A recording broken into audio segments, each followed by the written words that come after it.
Hey guys, Frank from the Frankie Duty channel here to bring you a knife review. This is on the Benchmade Bugout 535. So this knife came out in 2017.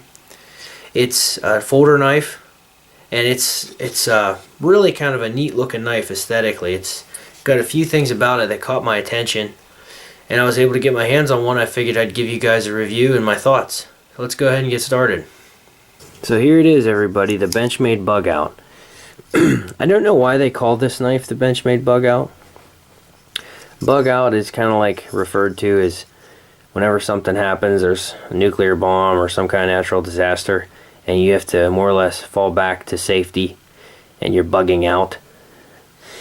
This knife doesn't really remind me of a bug out type accessory or something you would go to, just because it is an everyday carry folder, more or less. But nonetheless, it's a great knife aesthetically, and I think the durability of it for what it is really optimal. This is a premium cut of steel on here. This is S30V steel. It's comes in two different blade types. One is half serrated, and then half straight blade, and then this thing is just full-on straight blade. The plastic is all the handle is all plastic. It has the Axis lock on here from Benchmade, their patented lock. It has a low profile carry clip, which is great for, everyday carry because it fits so deep inside your pocket. And it is super light. So I think it weighs like 1.85 ounces, which is super light, by far the lightest knife that I have. There's a lanyard hole in the back of it if you're into that kind of thing. The low profile pocket clip is ambidextrous, so if you're a lefty, you can go ahead and swap it over to the other side.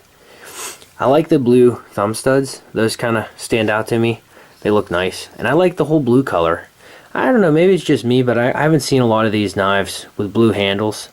And years ago, I used to work as a biologist in different places, and people would tell me, when I was learning and stuff, to paint tools that you have the color blue, because there's a lot of things in nature that are green and brown and different shades of black and so on and so forth, but there's not a lot of things that are blue. So if you paint them blue and you drop them, or you work in an area and you get up to leave, you may notice it. You'd have a better likelihood of noticing it if it was blue. So I thought that was kind of cool. Plus, this knife, because of the blue, I feel like it doesn't have a super scary tactical look to it, which might be good if you're working somewhere, for example, that maybe is on the fence about allowing employees to have knives to open boxes or whatever have you. So anyhow, I like the looks of this knife, and because of how light it is, it just disappears in your pocket. You don't even know it's there. The blade came really sharp out of the box. I got a couple zip ties here. Figured I'd show you guys. Super sharp knife. These are pretty thick zip ties.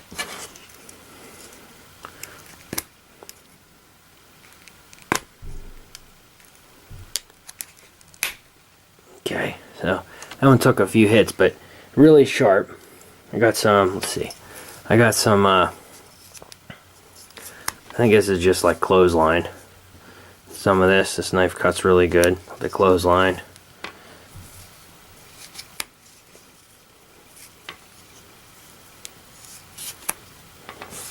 So you can see it's pretty good at cutting stuff.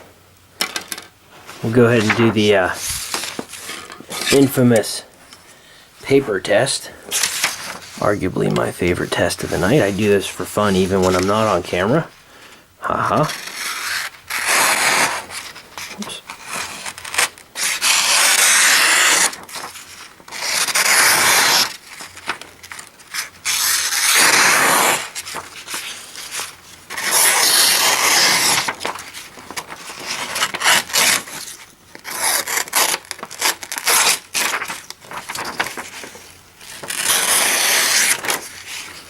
It's pretty sharp.